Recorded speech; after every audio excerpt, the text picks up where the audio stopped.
मेवाड़ की यह धरती, जिसकी संस्कृति, जिसकी विरासत, जिसका आध्यात्म,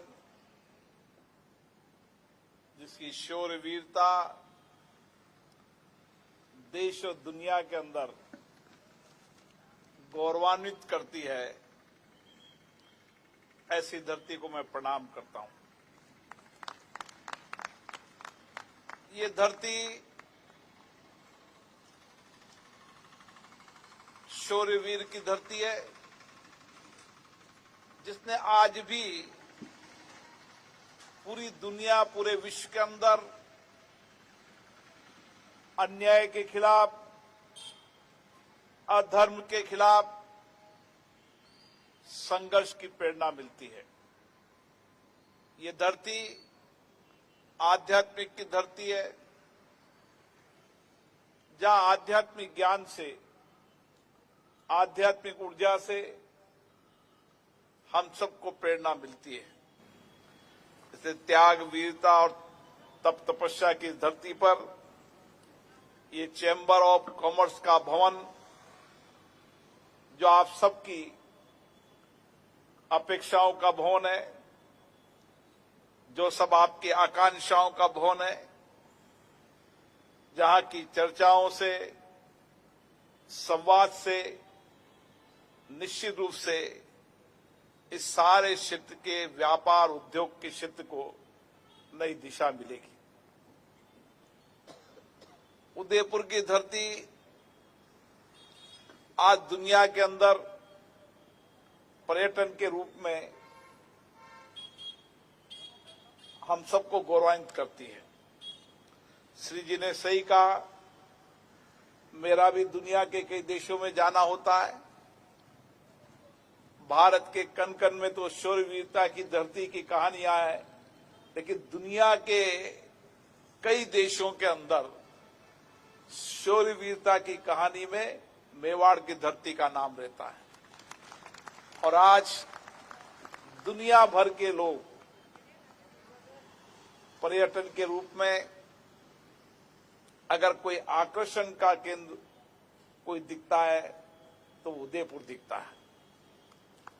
और इसी के साथ ये धरती मार्बल की धरती रही। मार्बल हैंडीक्राफ्ट की पहचान यहां पर लंबे समय रही, लेकिन बदलती परिस्थितियों के अंदर हमें व्यापार का, उद्योग का दिशा को भी परिवर्तन करना पड़ेगा। जो जो दुनिया के अंदर औद्योगिक क्रांति का विस्तार होता गया, व्यापार, ट्रेड में बदलाव होता गया, भारत ने भी उसी दृष्टि से नया बदलाव किया। आज हमें गर्व है कि दुनिया के अंदर भारत देश निवेश के लिए और दुनिया के इंडस्ट्री हो, ट्रेड हो, व्यापार हो, टेक्नोलॉजी हो, इनोवेशन हो, उस सब का केंद्र भारत बनता जा रहा है। माननीय प्रधानमंत्री नरेंद्र मोदी जब दुनिया में जाते हैं, जब भारत के सामर्थ्य आज मानव संसाधन के रूप में, कौशल कुशलता के रूप में, अगर दुनिया के अंदर युवा जनसंख्या, कौशल कुशलता कोई देश के अंदर है तो भारत के अंदर है। और इसीलिए दुनिया के तमाम विकसित देश भी आज भारत में निवेश भी करना चाहते हैं। और भारत के नौजवानों की सामर्थ्य, उनकी सोच, उनकी चिंतन, उनके इनोवेशन, टेक्नोलॉजी के अंदर और विरासत और आधुनिक ज्ञान के कारण आज भारत के नौजवानों की आवश्यकता भी दुनिया में है। और इसीलिए इस चैम्बर ऑफ कॉमर्स के अंदर जो केवल भवन नहीं है, ये मेवाड़ की लोगों की अपेक्षा आकांक्षाओं का वह केंद्र है जहां पर हम चर्चा संवाद कर नए इनोवेशन करें, टेक्नोलॉजी के, ट्रेड के, व्यापार के बदलते युग की चर्चा करें, संवाद करें और किस तरीके से आने वाले समय के अंदर उदयपुर व्यापार और ट्रेड का भी एक प्रमुख केंद्र बने। जब दुनिया भर के पर्यटक यहां आते हैं तो पर्यटकों के साथ जब उदयपुर वो आते हैं तो उदयपुर में उनको उद्योग की, व्यापार की, ट्रेड की, इनोवेशन की, टेक्नोलॉजी की नई संभावनाओं की भी हमें चर्चा करने की आवश्यकता है।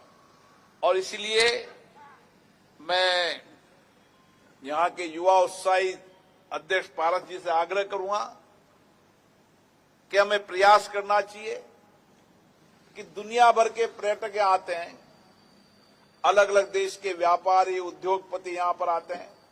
कई बार मुझसे भी दुनिया के अंदर अलग अलग देशों में जाता हूं तब उदयपुर की चर्चा करते हैं।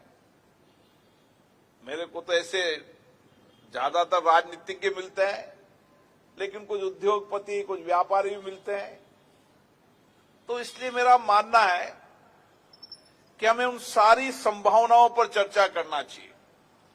और जैसे सीपी साहब ने कहा, हम प्रयास करेंगे कि आने वाले समय के अंदर चाहे एयर कनेक्टिविटी हो, चाहे रोड कनेक्टिविटी हो, चाहे ट्रेन कनेक्टिविटी हो, सारी कनेक्टिविटी के जितने भी संभावनाएं हैं, उन संभावनाओं को कैसे विस्तार किया जा सकता है। और उन विस्तार में अगर हमने आज उदयपुर सारे 8 लाइन 6 लाइन से जुड़ा हुआ है। आने वाले समय में यहां के सांसद, चाहे चुन्नीलाल जी हो, चाहे सीपी जोशी जी हो, मुझे भी मिलते रहते हैं। आने वाले समय में यहां का एयरपोर्ट अंतर्राष्ट्रीय बने, यहां से हम कार्गो का व्यापार शुरू कर सकें, ताकि रेल कनेक्टिविटी, रोड कनेक्टिविटी और एयर कनेक्टिविटी ये किसी भी शहर का, किसी भी क्षेत्र के औद्योगिक व्यापार के विकास का प्रमुख केंद्र होता है। और मुझे आशा है आने वाले समय में इस सारे क्षेत्र को हम टेक्नोलॉजी का नया हब बनाने का भी प्रयास करें, क्योंकि समय अब डेटा का है, समय टेक्नोलॉजी का है, समय इनोवेशन का है। तो जिस जिस शहर भविष्य की संभावनाओं पर काम करेगा, निश्चित रूप से वहां व्यापार उद्योग को नई रफ्तार मिलेगी। और मुझे आशा है कि चैम्बर ऑफ कॉमर्स के अंदर जब कभी भी आवश्यकता हो, आप राज्य के अंदर, केंद्र के अंदर चर्चा करें।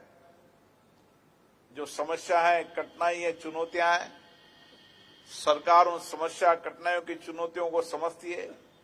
लेकिन आपको लगता है कि हमारी समस्या, हमारी कठिनाइयां, हमारी चुनौतियां हैं, हमारी अपेक्षाओं को हमें उचित प्लेटफॉर्म तक पहुंचाना चाहिए, तो सीपी साहब रहे, मैं आपके साथ खड़ा हूं। हम सब कोशिश करेंगे कि मेवाड़ की धरती को, जो शौर्य वीरता की धरती है, दुनिया के पर्यटकों के लिए आकर्षित धरती है, आने वाले समय में कोई समय था जब यहाँ का हैंडीक्राफ्ट दुनिया में जाता था। आज भी यहाँ का हैंडीक्राफ्ट का बड़ा बाजार बन सकता है। आज भी स्टोन का और व्यापक क्षेत्र बन सकता है। लेकिन बदलती इस परिस्थितियों के अंदर हमको डाटा इनोवेशन के अंदर भी नए काम करने की आवश्यकता है। मुझे आशा है चैम्बर ऑफ कॉमर्स बैठकर यहाँ पर चर्चा करेगा, संवाद करेगा, जहां व्यापारी और ट्रेड की चुनौतियों के लिए समाधान भी करेगा। और भविष्य में हम किस तरीके से मेवाड़ की धरती को नए व्यापार, उद्योग, नए इनोवेशन, टेक्नोलॉजी का सेक्टर बना सके, इसके लिए भी हमारे प्रयास आएंगे। और निश्चित रूप से ये भवन उन सब आकांक्षाओं को पूरा करेगा जिसके लिए आपने कड़ी मेहनत करके इस भवन को बनाया। पुनः इस भवन निर्माण में जितने भी लोग लगे हैं, उन सबको साधुवाद देता हूं। पारस जी की बहुत दिनों से इच्छा थी कि इस भवन का लोकार्पण आपको ही करना है। कई बार उनका आग्रह किया, लेकिन आज मैंने कहा निश्चित रूप से मैं छोटे ग्रुप में व्यापारियों से चर्चा करूंगा।